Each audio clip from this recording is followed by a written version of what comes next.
All right, Ollie, you ready to give away all our business secrets? The what now? We're going to be giving away all our business secrets on purpose. Why would you do that?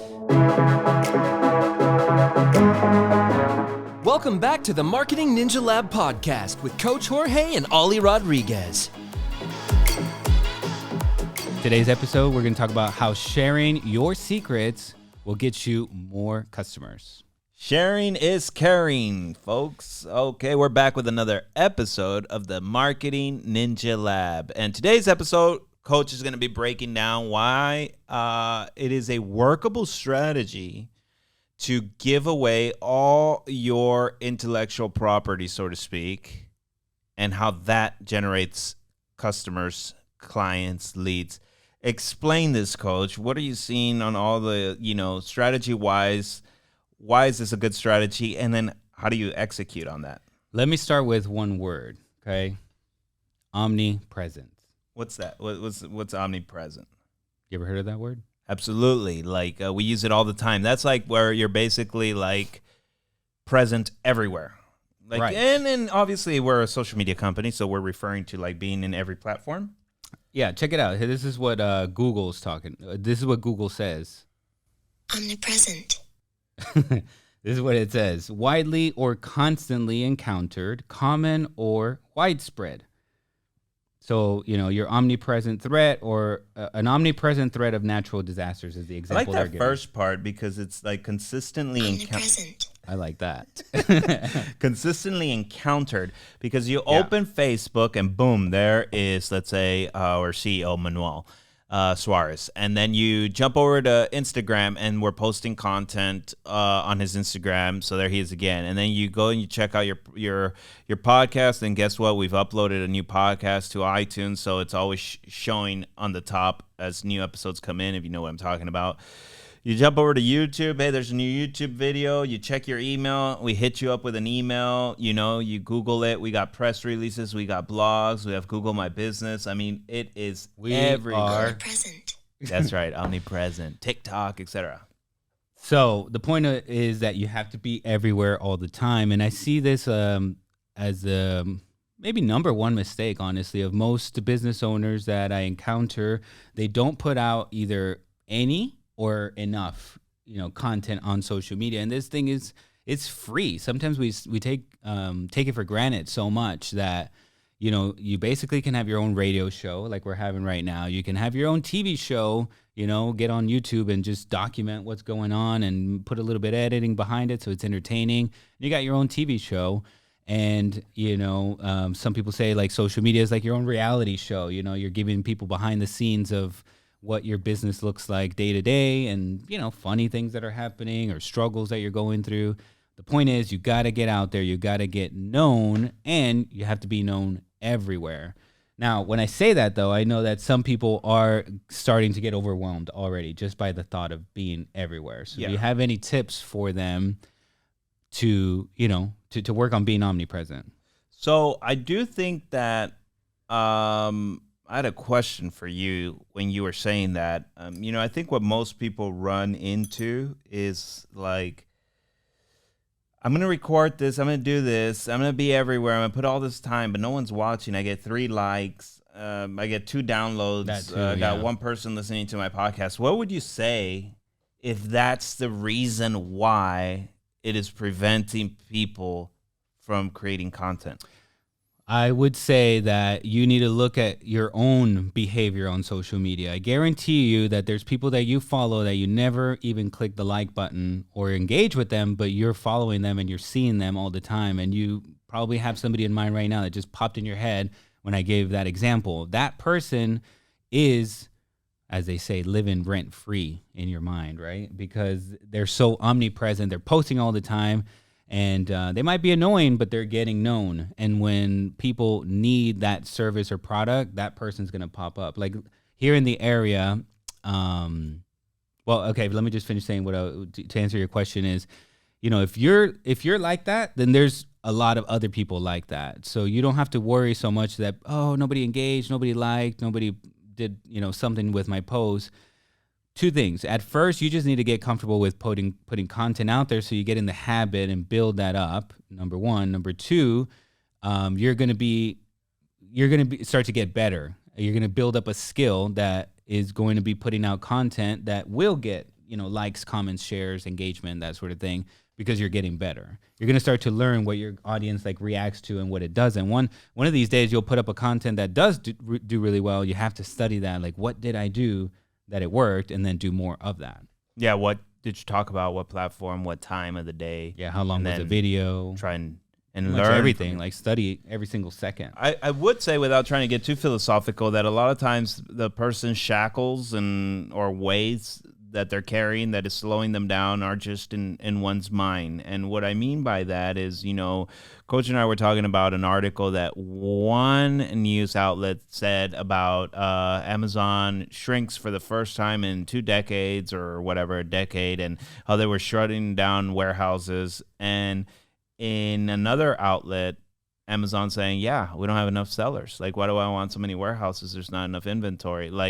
So it's like, I'm looking for more sellers. So some might say, hey, I'm late to the game. There's no use getting on Amazon because it's like they're shrinking or they're saturated it's like, hey, look, there's plenty of room in the marketplace for everybody.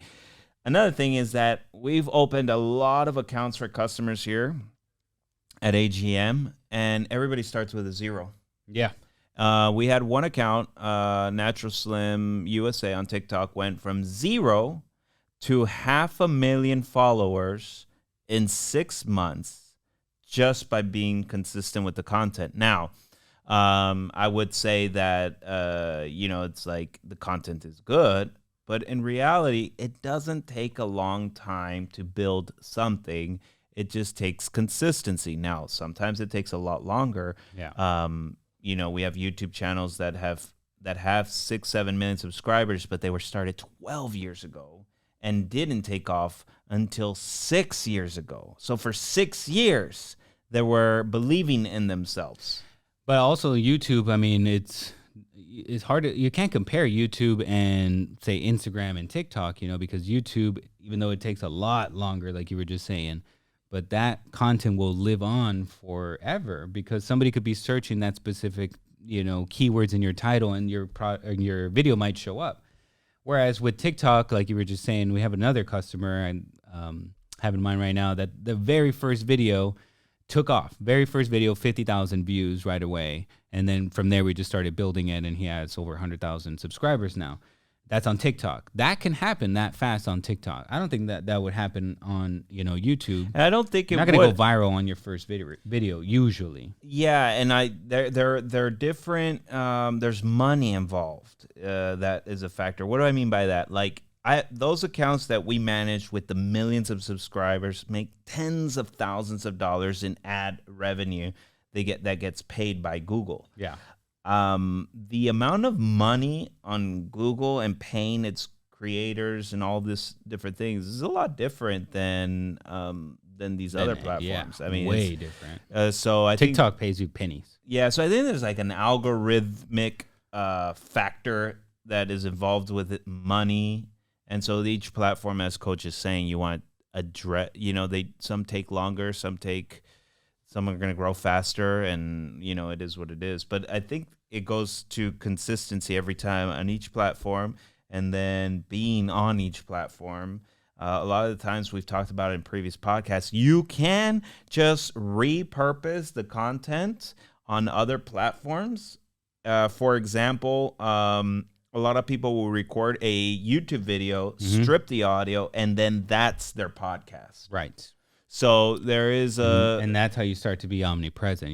You have to learn how to repurpose your content. So that was one of the tricks I was trying to get you to share our secret. I'll give you guys a website that we use to repurpose content. That's repurpose.io. So you post one video on one of these platforms, and inside of the software repurpose.io, you connect all your social media accounts. So Twitter, Pinterest. Wait, I don't think they have Pinterest yet. Twitter, Shorts, Facebook, Reels, and LinkedIn, I believe. And you post one TikTok, and then it gets shared everywhere else. And you can control that. Like you can say, just leave it on draft, and then maybe you want to edit the keywords a little bit, add some different hashtags and things like that. and then it'll push out. Or you could just fully automate it. Post one time and now I'm everywhere. So I just wanted to circle back to that because I know a lot of people do get overwhelmed when we start talking about omnipresence. You guys got to be everywhere. Well, how do I do that? That's how you do it. You got to use software and automation to help you until, or maybe you're at the level now where you can start hiring staff to help you. Like we build out systems, especially for some of our VIP accounts where we have copywriters, script writers, video editors, graphic designers, and then we have people that are posting. And then way before all that even happens, we have people that we call them content miners. So they'll look through one of your longer form videos. Maybe you did a webinar or a long presentation. Yeah, maybe a podcast that was like an hour long or something, right? Or a presentation. And then we'll go in there and we'll go look for seconds, maybe minutes that make sense that we can just cut up and then put it out on social media. Yeah, I think a secret to keep it on the topic of sharing our secrets and keeping the topic of simplicity is we always ask the customers record one long 10-minute video and then just give us that and we'll take care of the rest. When we say we'll take care of the rest is, we listen to it, we take it apart, little clips so that we can make bite-sized social media clips. And then you just share that same clip on all the platforms. It is time consuming and you can hire assistants and you don't have to go on every single platform all at once, but you do want to start thinking with it. There will be people Omnipresent. There will be people that will give up and say it's too much. And that's good. It's more room and less saturation for the ones that are willing to do it. There's other people that come in the game. They'll try to be omnipresent for 6 months and they quit. They give up. It's like the guys or girls that go to the gym at the beginning of the year, but by February, late March, the gym's empty. Yeah. There is that occurring. I quit by like mid-January. So there is that constant occurrence in the industry, right, where a marketer's born every 5 minutes. But then, unfortunately, they in don't our industry for sure. I mean, if you guys are in like any kind of a local service, local business, so I don't know, this would be maybe a landscaper, a barber shop, give me some more ideas, a landscaper, barber shop, plumber, electrician. Yeah, exactly. Those type of local, like your market is local, right?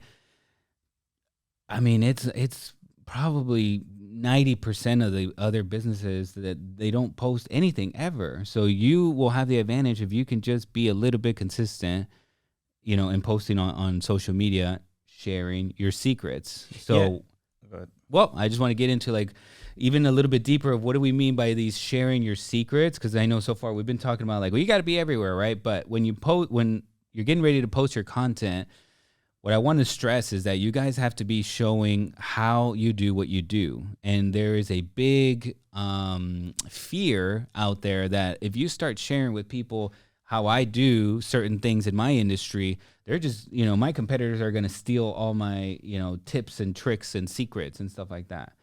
But in reality is that, customers that are seeing this, you're building that trust by showing them that you know what to do. You're the guy that they should be hiring because you're the one out here showing people how.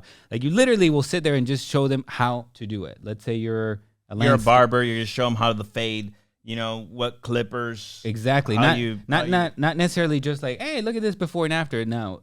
Like if you can sit there and you can explain to me how you're going to use a number 0 and then I'm going to use a number whatever and then maybe I'm going to use a comb. I don't know. Whatever the case is. But you're showing me exactly how. Your little secret here of how to get the best haircut. What makes you unique? Yeah. What makes you unique, too?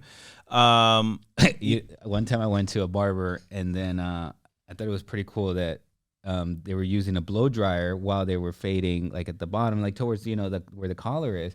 I was like, nice. Like, it doesn't, get hair in the back of my back or whatever, right? I was like, oh, that's a cool little trick. She's like, yeah, shh, don't. I don't want anybody else to know about this like secret thing or whatever. I'm like, all right, whatever. That makes you unique, that may make you stand out. And it's like, yeah, somebody else, but then everybody's gonna copy me, and then I'm no longer unique. So far from the truth. I think if you're, the people that do something first and get recognized for doing something first, that sticks. And I don't think that, it's like Jiffy Lube. They were the first ones to do like the windshield cleaning and the vacuuming of your car and all these different things and topping off all your fluids, to my knowledge. Maybe not, maybe there's somebody else, but you think, okay, those guys were the first ones to do it. And I don't think that, yes, there's other people that do it, but I don't even know where I'm going with this. Can we cut it out? Cut it out, Jimmy. All right. Okay. So I got left with telling my story. All right. Yeah. So you just go with your story. I don't know where I was going. If you're not first, you're last. Okay, so she's blow drying. So she's blow drying your hair and in the back, and she's like, "No, everybody's gonna know my secrets." I think that's shooting yourself in the foot, because that's what's gonna make you stand out. What would you say, Coach, when they say like, "Yeah, but then if I show people what I'm doing, all the other barbers are going to copy me"? What would you say to that? I mean, you're not, there's only so much you can handle, first of all, right? You got to think with that. Like, yes, of course you want more customers and you want the most that you can get, but there's going to be a point where you're at your limit anyway. And at one point they're going to find out anyway, right? But there's no way for you to get known and get in front of your customers and showing them like these things that make you unique until you get out there and you post that. Is somebody going to copy you? Yeah, I guess it could happen, right? But that's not the only thing that is getting you customers. Your personality, your service, your cleanliness. What's that word? Cleanliness. There you go. Maybe you have a certain, like, we go to a guy that gives you a beer as soon as you walk in, and I'm like, oh hell yeah, like that was like made an impression. I'm like, man, that's different. It's different. I want to sit here and chill and but like no hang content out at the barbershop now. But there's no content being. No, that's one of the guys that I'm like telling him, I'm like, man, you got to get out there. You got to get on social media and things like that. He's like, first of all, for him, he was like, oh yeah, like he knows he's got to do it, but he's too busy, or he like doesn't make time for it. We should say. I think you have some time off. Yeah, and I think that every business owner has. No matter if they outsource it, it's still something they do at any level of a business. You have almost like 4 pillars to really sustain a business, which is sales, which is all your revenue. If you're not good at sales, you're going to have a hard time. Yeah. You can be an awesome carpenter, architect, accountant, a chiropractor, but if you're not good at sales, you're going to struggle. Marketing is another pillar. I think if you do not tell people about what makes you unique in a world where it's competitive now, because everybody has social media. Not everybody had access to the radio, to the television, 80s, 90s, early 2000s, when that was the place to advertise. Yeah. Now the place to advertise and create content is social media. Everybody's got access to it.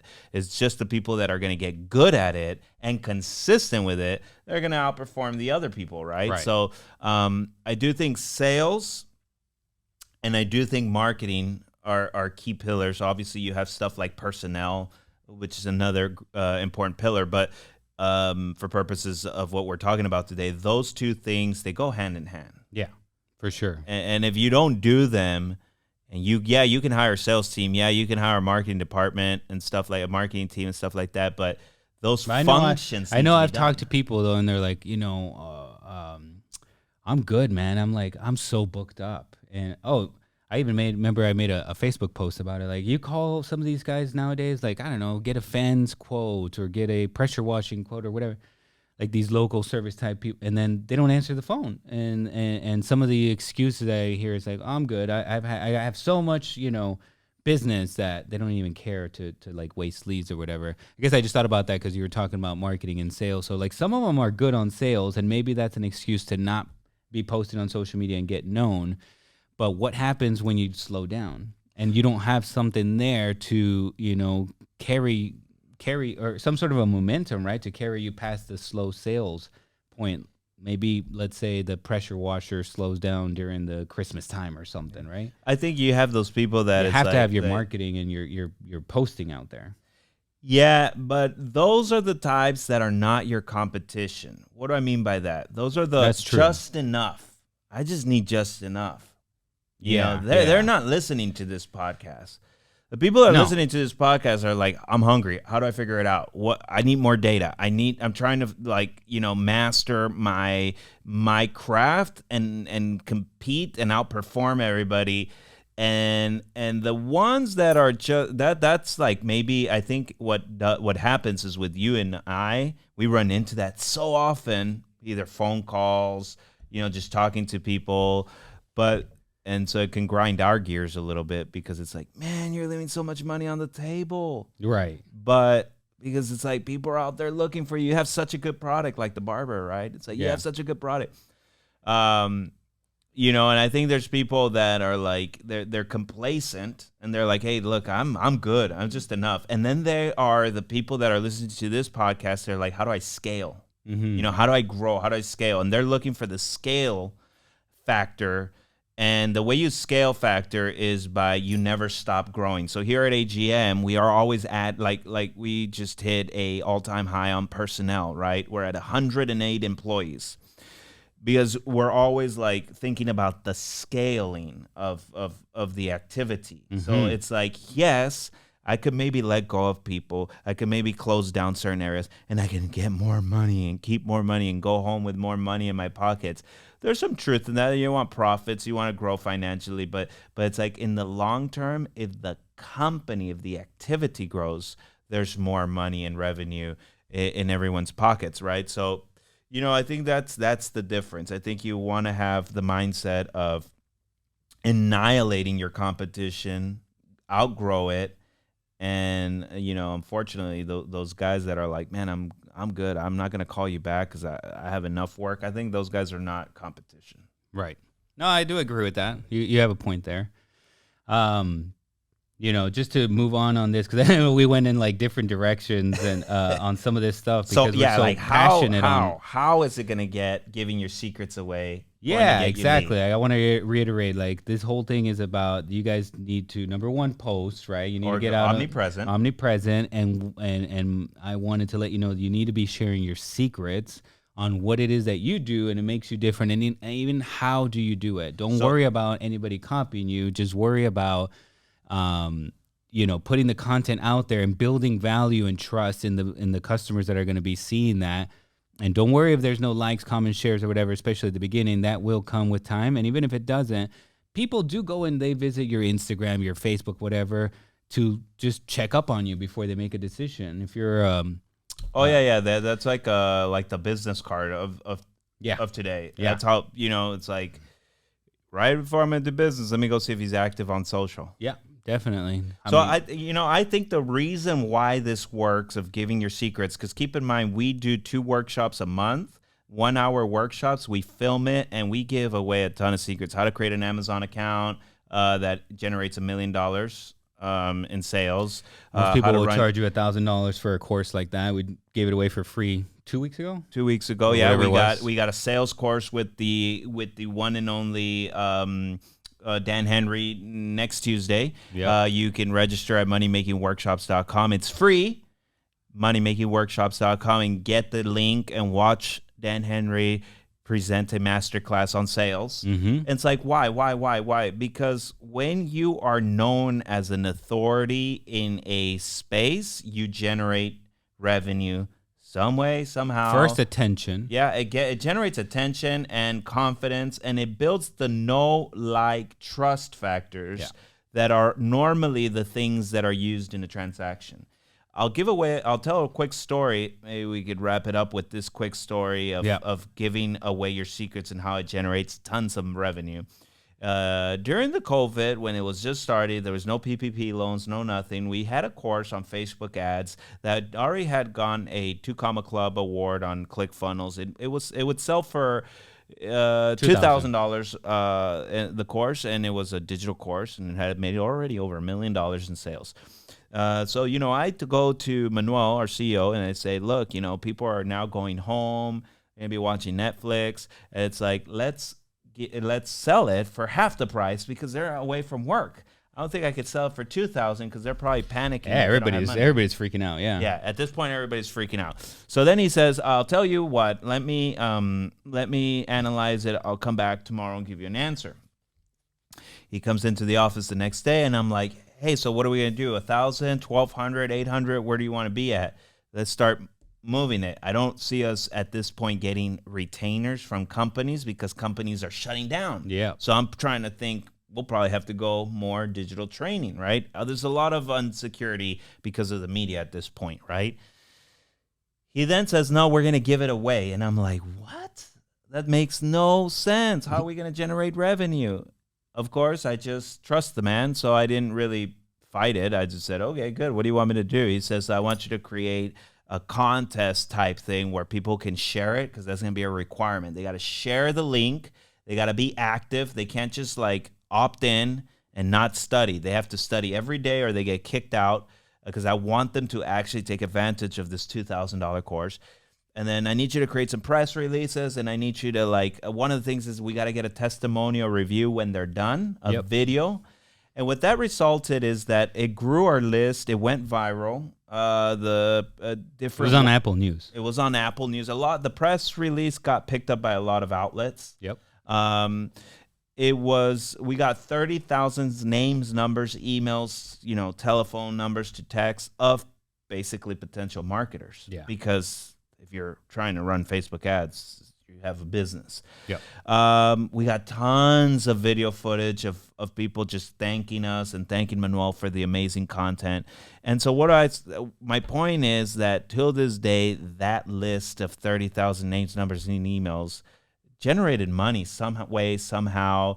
It generated a lot of goodwill. It generated a lot of confidence. Companies that were able to get their business going and kept it going, and now they're doing so well that they outsourced it to us or turned it over to us, you could say. So it always pays back too.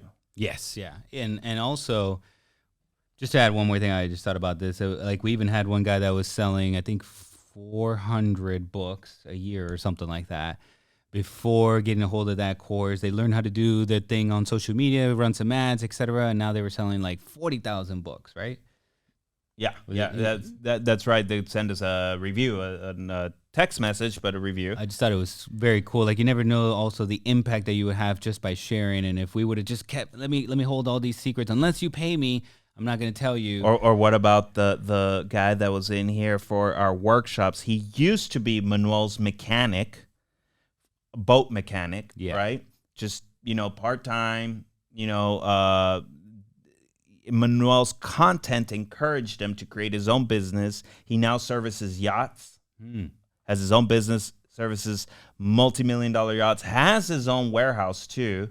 Where he does a lot of the maintenance. Nice. And he was in here. About that one. Yeah, he was in here a few workshops ago and telling us that amazing success story. I posted that on Instagram, but it's like you said, you just never know the impact that your content can create. And these guys and your customers, they're all gonna be referring you because again, you're building that trust and you're building the authority, like you were just saying.